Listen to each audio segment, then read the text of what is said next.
Everyone வணக்கம். Welcome to English class with Tamil explanation. இந்த எபிசோடில் நம்ம ஒரு முக்கியமான ஒரு கேள்வியை தான் அட்ரஸ் பண்ண போகிறோம். நான் ஒரு சில பிளாட்ஃபார்மில் கேட்டிருந்தேன், யூடியூப்லேயும் சரி, ஒரு சில வாட்ஸ்அப் குரூப்ஸ்லேயும் சரி, உங்களுக்கு கம்யூனிகேஷனில் என்னென்ன சேலஞ்சஸ் இருக்குது அப்படின்னு சொன்னீங்கன்னா அதுக்கு எனக்கு தெரிஞ்ச சொல்யூஷனை நான் சொல்கிறேன் அப்படின்னு சொல்லி ஒரு சர்வே ரோல் அவுட் பண்ணியிருந்தேன். ஜஸ்ட் ஒரு சிம்பிள் கூகுள் ஃபார்மில் அனுப்பிச்சிருந்தேன். ஸோ என்ன ஒரு சில கொஸ்டின்ஸ் அனுப்பிச்சிருந்தாங்க. அதில் ஒரு காமனான ரிக்வெஸ்ட்டுன்னு பார்த்திங்கன்னா, திடீர்னு மீட்டிங்கில் பேச சொல்லும்போது மேனேஜர்ஸ் அன்எக்ஸ்பெக்டடாக கொஸ்டின்ஸ் கேட்கும்போது எங்களுக்கு அதை எப்படி ஹேண்டில் பண்ணுறதுன்னு தெரியல, பிளாங்க் அவுட் ஆகிடுறோம், இல்லை என்ன சொல்கிறதுன்னு தெரியல, இந்த மாதிரி சில விஷயங்கள் சொல்லியிருந்தாங்க. இன்னொன்று, நாங்கள் பேசுகிறத பார்த்து அடுத்தவங்க வியந்து போகிற அளவுக்கு இருக்கணும். ரொம்ப ஒரு ஹீ இஸ் ஒண்டர்ஃபுல் அப்படின்னு சொல்கிற மாதிரி என்னோடய கம்யூனிகேஷன் இருக்கணும். நான் சில பேரை பார்க்குறேன், எனக்கு அப்படி தோணுது, எப்படி ஹேண்டில் பண்ணுறாங்க, எவ்வளோ சூப்பராக அப்படின்னு எனக்கு தோணுது.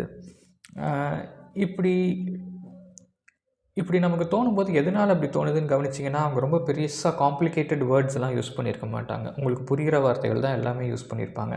ஆனால் அது அவங்க சொன்ன விதம் தான் ரொம்ப அழகாக இருந்திருக்கும். சரி, அந்த மாதிரி அழகாக சொல்கிறதுக்கு என்ன பண்ணணும் அப்படின்னா, இதுக்கெல்லாம் முதல்ல நமக்கு தேவை கிளாரிட்டி. என்ன சொல்லணுன்றதில் நமக்கு தெளிவு இருந்தால் தான் சொல்ல முடியும். மேனேஜர் திடீர்னு கொஸ்டின் கேட்கும்போது இமீடியட்டாக கிளாரிட்டியெல்லாம் வராது. அப்போது அதுக்கு என்ன பண்ணுறது, நீங்களாகவே ஒரு மாக் சினாரியோ க்ரியேட் பண்ணி யாராவது ஒரு ஃப்ரெண்டோட நீங்கள் அதை ப்ராக்டிஸ் பண்ணி பார்க்கலாம். ஓகே, மேனேஜர் நாளைக்கு மீட்டிங் சொல்லியிருக்காங்க, இல்லை உங்களுக்கு சில மீட்டிங்லாம் தெரியும் இல்லையா, weekly meetings, monthly meetings, review meetings எல்லாம் எப்பப்போ நடக்குதுன்ட்டு. ஸோ நீங்கள் ஒரு ப்ரிப்பரேஷன் வச்சுக்கோங்க. சார், நான் இதெல்லாம் சொல்ல போகிறேன்னு சொல்லிவிட்டு அதை ரிஹர்ஸ் பண்ணுங்கள். அதை ரிஹர்ஸ் பண்ணிவிட்டு இன்னொருத்தவங்க மேனேஜர் மாதிரி ஆக்ட் பண்ணாங்கன்னா அவங்க என்னென்ன கேள்விகள் கேட்குறாங்கன்னு பாருங்கள்.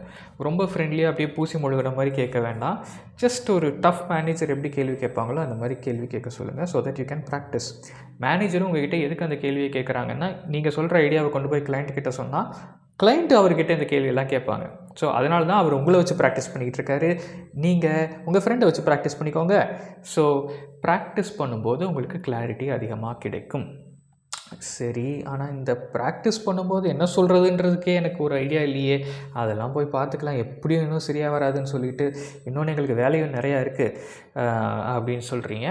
பட் வேலை நிறையா இருந்தாலும் நமக்கு கொஞ்சம் டைம் கிடைக்குது இல்லையா, மொபைல் ஃபோன்லாம் பார்க்குற மாதிரி. ஸோ அந்த டைமில் ஒரு 5-10 மினிட்ஸு சூஸ் பண்ணி ப்ராக்டிஸ் பண்ணுங்கள். ப்ராக்டிஸ் பண்ண முன்னாடி நீங்கள் சொல்ல நினைக்கிறத எழுதி பாருங்கள்.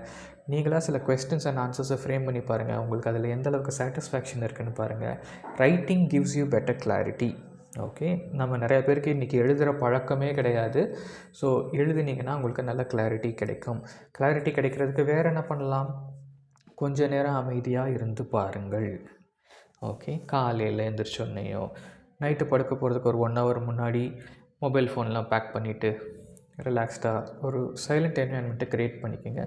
நீங்கள் அப்படியே கண்ணை மூடி சைலண்ட்டாக உட்காந்துருக்கணுன்னு அவசியம் இல்லை, அப்படி தான் இருக்கணும்னு அவசியம் இல்லை. நீங்கள் ஒரு பஸ்ஸில் போய்கிட்டு இருக்கும்போது கூட சுற்றி பெருசாக டிஸ்டர்பன்ஸ் இல்லைன்னா உங்கள் ஃபோனை யூஸ் பண்ணாமல் இருந்தீங்கனாலே உங்களுக்கு அது ஒரு விதமான ஒரு குவைட்னஸை கொடுக்கும். அந்த குவைட்னஸில் உங்கள் மைண்டில் நிறையா தாட்ஸ் வரும். அது எதையும் நீங்கள் ஸ்டாப் பண்ணணும்னு அவசியம் இல்லை, அது பாட்டு போயிட்டுருக்கட்டும். ஓகே, ஸோ அதில் ஒரு சில தாட்ஸில் நீங்கள் என்கேஜ் பண்ணுறதுனா என்கேஜ் பண்ணலாம். உங்களுக்கு அதில் சில பெட்டர் கிளாரிட்டி கிடைக்க சான்சஸ் இருக்குது. ஓகே, ஸோ நம்ம இந்த மாதிரி அன்எக்ஸ்பெக்டட் சிச்சுவேஷன்ஸ், பாஸ் திடீர்னு ஏதாவது ஒன்று கேட்கும்போது அதை ஹேண்டில் பண்ணுறதுக்கு அந்த ஸ்பாட்டில் எப்போயுமே உடனே வராது. அதுக்காக நம்ம முன்னாடி ப்ராக்டிஸ் பண்ணணும். அந்த ப்ராக்டிஸ் பண்ணுறதுக்கு நமக்கு கிளாரிட்டி வேணும். கிளாரிட்டி எப்படி கொண்டு வரலான்றதுக்கு 3 டிப்ஸ் நம்ம இன்றைக்கி பார்த்துருக்கோம். 1, கொஞ்சம் குவைட் டைம் உங்களுக்கு நீங்களே கொடுத்துக்குங்க. இன்னொன்று, எழுதி பாருங்கள், ரைட் டவுன் சம்திங். 3வது, ஒரு ஃப்ரெண்டோட ப்ராக்டிஸ் பண்ணி பாருங்கள். அப்போ அவங்க கேட்குற கேள்விகள் உங்களை இன்னும் யோசிக்க வச்சு உங்களுக்கு இன்னும் பெட்டர் கிளாரிட்டியாக கொடுக்கும். So these are the 3 things that you can do. All right, so இது உங்களுக்கு பயனுள்ளதாக இருந்திருக்கும் நம்புகிறேன். All the best. So wish you a wonderful life, career, success, everything. Thank you so much. Have a wonderful life.